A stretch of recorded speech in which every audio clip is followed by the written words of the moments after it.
na tiyak magpapatuloy rin ng inyong mga luha. Ngunit bago tayo magpatuloy, huwag kalimutang i-like, share, subscribe, and click the notification bell for more updates and for more upcoming videos. Maraming salamat!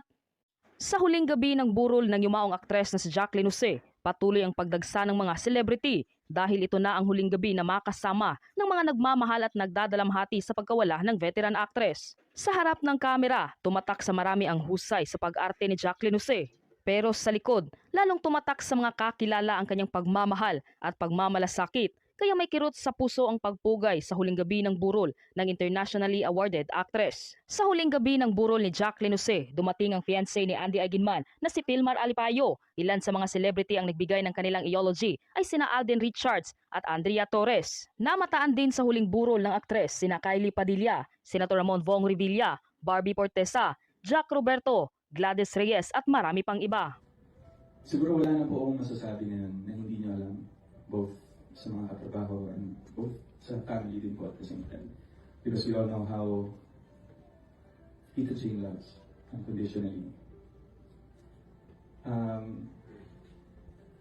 So, yun nga po, parang ngayon, I feel your pain. And in people who, sa mga naiwan po ni Tita Jane, I feel it. Sabi ko nga kay Kat after the phone call, sabi ko kay Kat, let me know how I can help. Kasi nanay ko rin yan. So parang ang dating, yung nararamdaman ko po ngayon is the same feeling I felt when my mom left us. Parang bumalik. So I will not keep this long. Ako siya pa pumapunta. Tita Jane, pakilalo na lang po ako sa nanay ko dyan. Naulilan na naman po ako ulit. Thank you for all the memories and thank you for bringing out the best in me. I love you so much.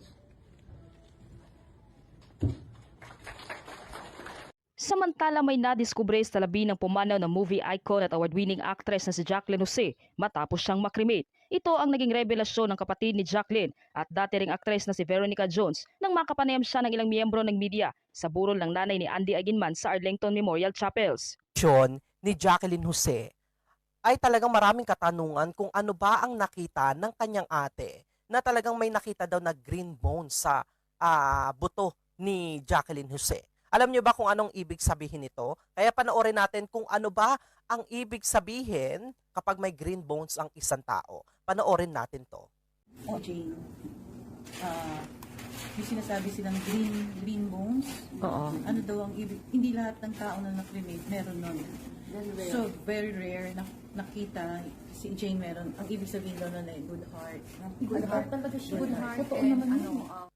Ayan, marami mga nagtatanong kung ano ang green bones. Mga kasabihan sa Chinese at sa mga matatanda, kapag namatay ang isang tao, ay ito ay kapag merong nakitang green bones, kapag na-cremate ka, ang ibig sabihin ay napakabuti mong tao habang ikay nandito sa mundong ibabaw. Na talagang napakaswerte ang isang taong nagkakaroon ng ganito. Sa 100 na katao ay nabibigyan lang ito ng isa. Kaya bibihira lang talaga ang makita at mabibigyan ng isang taong mga namatay na ng green bones. At mga kasabihan din, ang green bones daw ay talagang pampaswerte to sa mga business na pinapakita ng iba. Minsan nga daw kapag ang pamilya ninyo nakakita ng ganyan, ginagawa din ng ano ba to?